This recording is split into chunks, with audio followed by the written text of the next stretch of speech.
if you stop working on your craft, if you stop pouring into the things that you said that you wanted to do by the end of 2024, you will not be able, or you will be further away from completing your goal. Okay? So you have to remember, why am I doing this? Kind of imagine and try to keep that picture in your head that you said to yourself in the beginning. I see myself on stages speaking to thousands of people. I see myself in a room full of women, encouraging them, empowering them, to let them know that financial freedom is an option. It is so possible to have financial freedom. But the number one thing in how to keep your momentum is I want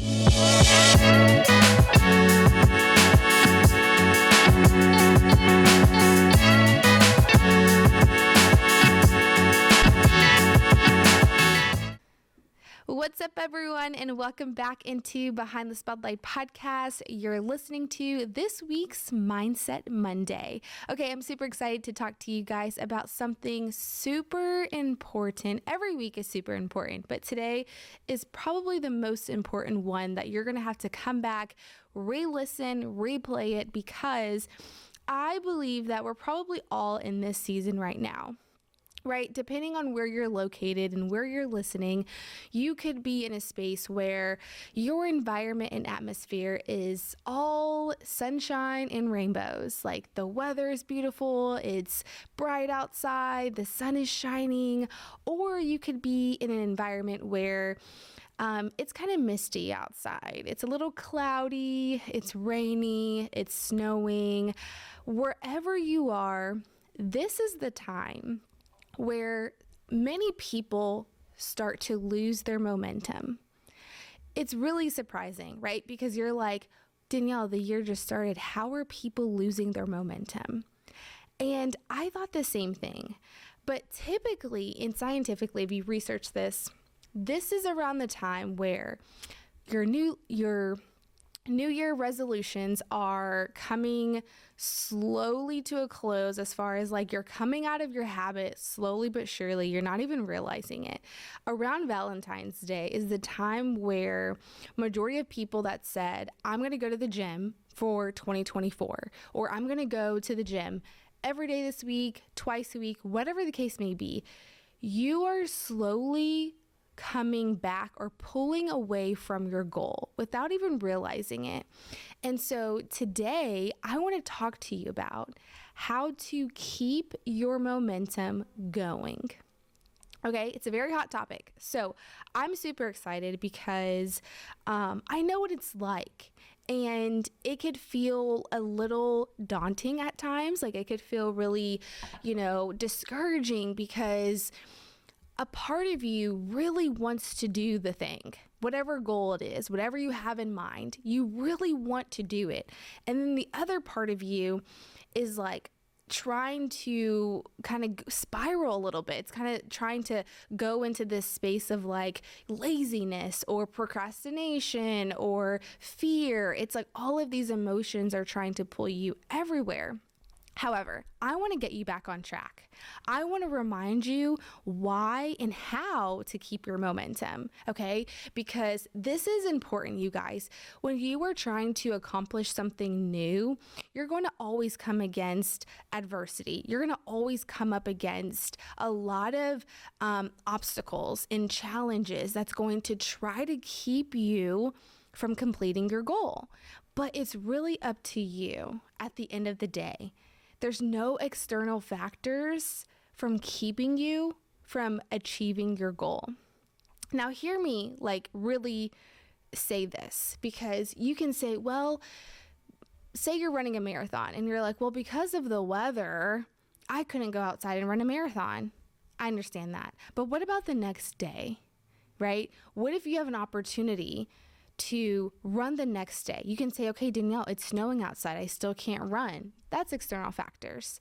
But say you have an indoor gym facility. Who says that you can't go run your marathon on a treadmill? Now, it could be very, not exciting, really. It's not going to be the most entertaining run that you have in your life. You're like, I trained for this, right? But what I'm trying to say is everything that we set our mind to do, we are capable to do, but also everything that we strive to achieve, we will only achieve if you really want it. If you really want it by any means necessary, you will try to achieve it. Okay? But how to keep your momentum? Number one, I really want you to have a notebook handy, or if you have your phone near you, if you're driving, please be careful, by the way. But if you have your phone near you, I want you to write these 3 things that we're going to talk about today in your notes on a notepad and keep them near you.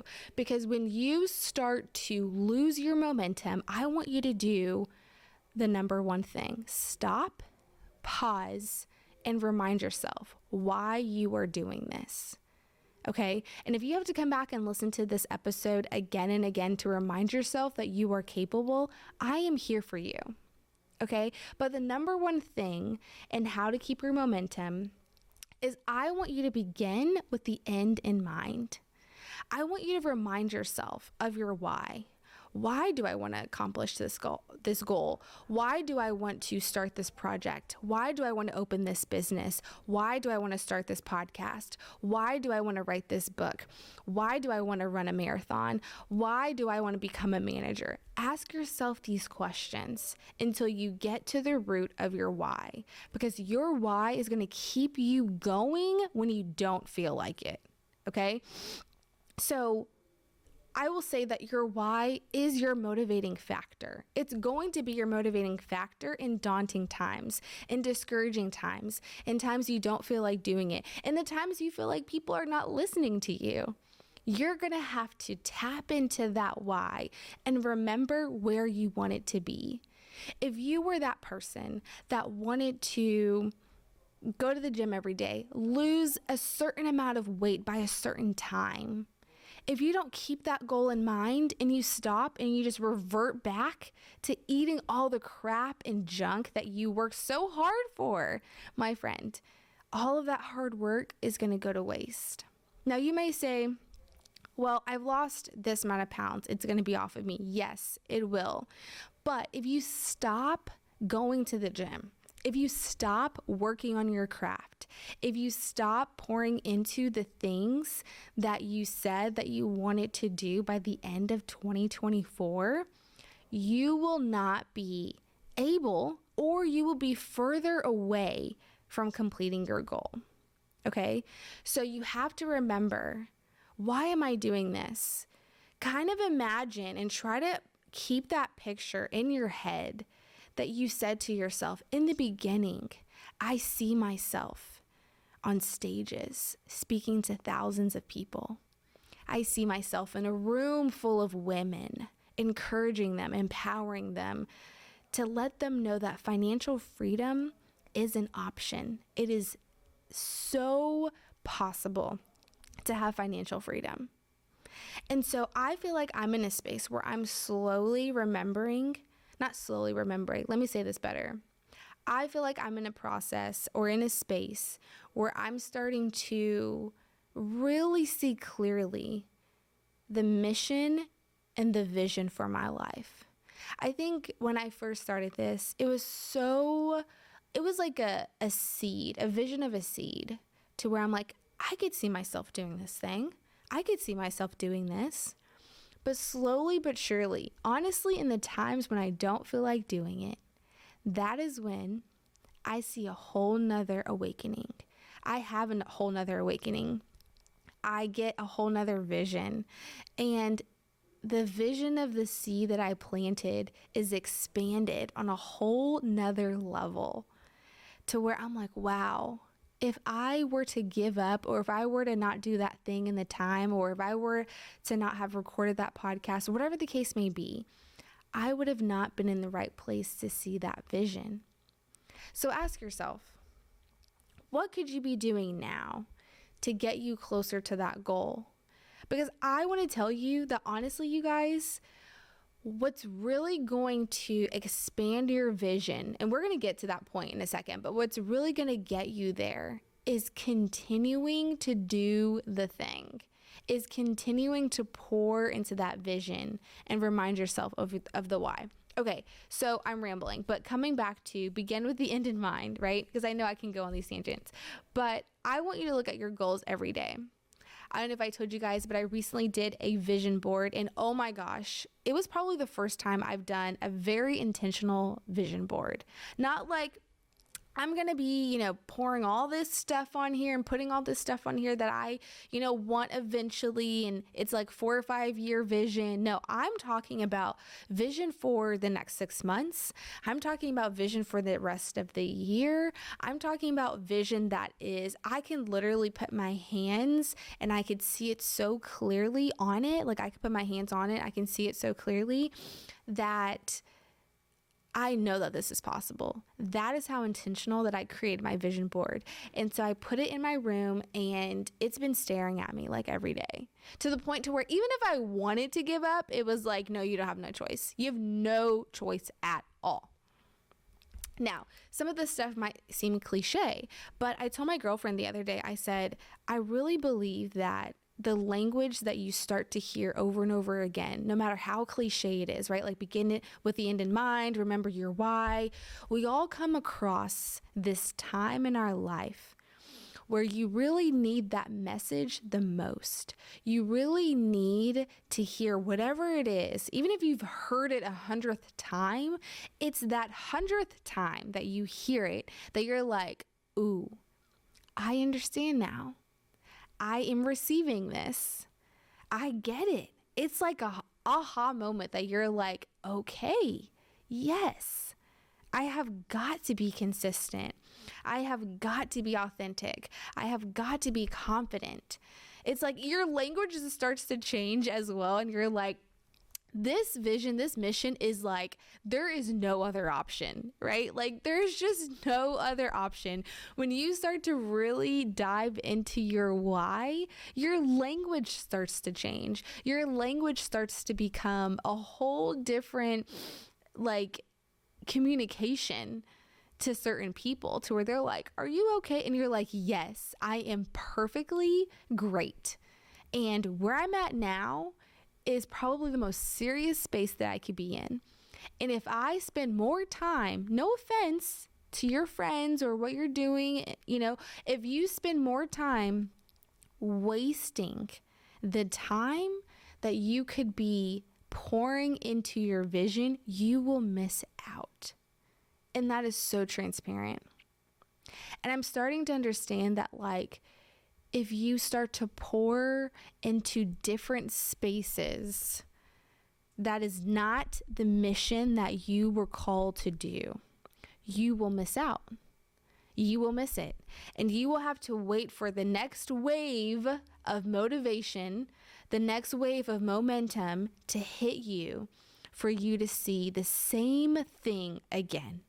For me, it was consistency, and I'll just be transparent. Like, that is the word of the year.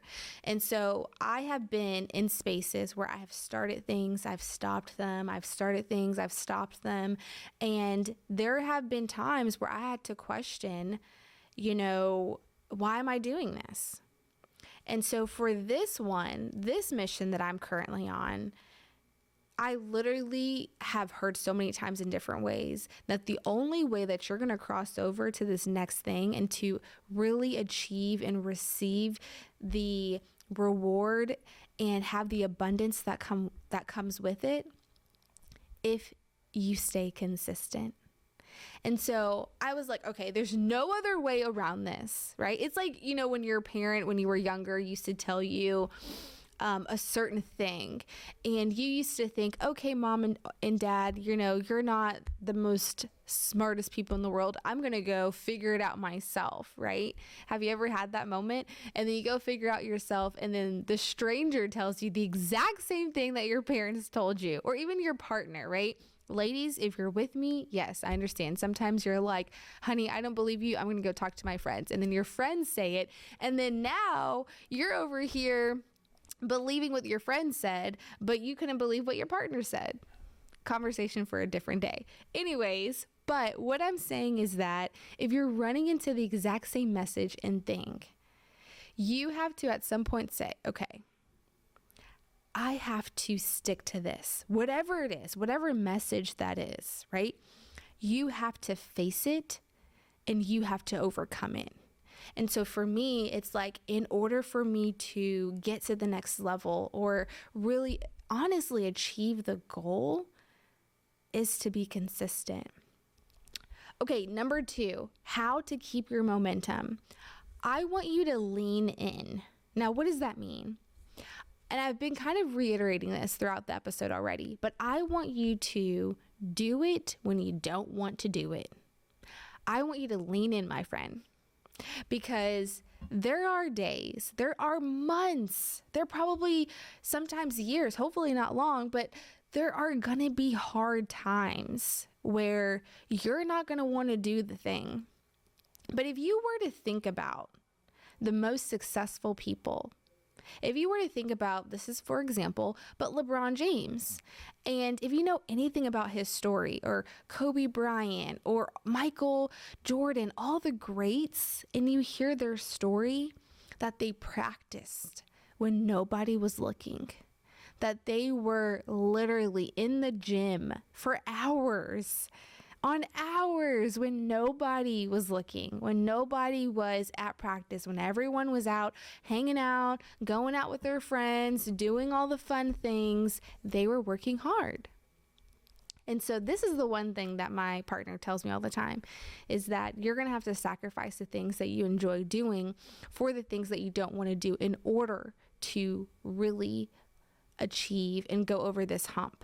And so I'm starting to realize that. And it's honestly the most uncomfortable thing ever, right? But what's so fascinating is that in the moments when I feel this like friction, I always call it, right? It's like the moment where I'm facing the thing that I don't want to do versus what I know I need to do. It's like this friction. And so I always am in spaces where I can really, hear the thing that I need to hear in the right time, basically, in so many ways. And so I was listening to this podcast this morning. I believe her name is Brooke Costello, I believe. And it's an episode she talks about, let me make sure, what is hard, right? Like, and she goes on and on. I'm looking for the episode to make sure I'm telling you guys the right thing, because I don't want you to go look up an episode and you're like, where is it? But she has a podcast called The Life School, and it's so good. And yes, Brooke Costello is her name. The Life Coach School is the podcast. And she has this episode called What is Hard. If you have a moment after this episode, finish listening, but go check that episode out. And she talks about basically in so many ways that we really don't know what hard is until we're faced with it. Like the version that we're told when we get older about what is hard is not nearly near the version that we actually experience in life as an adult or in business of what is actually hard. And so I resonated with that. I'm like, yes, because nobody tells you about these things. It's like everyone gets to this space of success and it's almost as if they stop talking about it. Or maybe it's kind of like a space where, it's a space probably where you're not familiar or you're not in those environments, so you possibly don't hear those conversations. I don't know. We'll see. But it's so interesting that she talks about what is hard and how you have to basically go back into this space of doing the thing you don't feel like doing. Lean in, right? That's number 2. Okay, to wrap us up, number 3, how to keep your momentum. I was mentioning this earlier, but I want you to keep learning. Don't ever be afraid to keep learning. Don't ever be afraid to be a student again. I truly believe that life is all about being a student. It's all about looking at a circumstance or what's happening in front of you and deciding that, you know what, in this space, I don't know what this means. So I'm going to lean in. I'm going to receive. I'm going to take time and pause and observe right? And not act like I have the answer. Because if you're a student, you're asking questions. You're not the teacher yet, right? Because when you're a teacher, you know everything, okay? And you're so quick to respond. But in this space, I challenge you to keep learning, keep being a student, keep pouring into your vision and your gift, right? And you know why that will help you keep momentum is because when you learn new things, it gives you like this exciting like oh my God, I learned something new, I cracked the code, and I can apply it to, what I'm working on. And I'll tell you, that's honestly me. When I am challenged, when I am starting a new thing, and when I find something that I've been working on forever, and I find something new in it, I'm like, oh my gosh, you guys, this is so cool, right? It just gives you this to like keep going. And so with that being said, as we come to a close today, I just encourage you, my friend, to keep these 3 things in mind. Number 1, remember your why. Okay, begin with the end in mind. Number 2, I want you to lean in and do it when you don't feel like it. And number 3, I want you to keep learning and know that you are not alone in this space. And if I could add another tip, find a community that is in the exact same space that you're in. If you're a business owner and you need to talk to other business owners, or if you are a manager and need to talk to other managers, if you're trying to start a podcast and you need to be around other podcasters, like immerse yourself in the community that you are in. Because you know why? You will find even other ideas. It will spark ideas of your own, actually, to do something that you could be applying to your business or to your thing or to your skills. You can get re-inspired again, right? So I encourage you to do that, to not lose momentum, remind yourself of your why, and know that you can do it. That's all for this week's episode. I hope you enjoyed it, you guys, and I hope that you can take this one home and come back and keep listening. I have some exciting things coming your way, but in the meantime, I hope you have a great week. See you next week.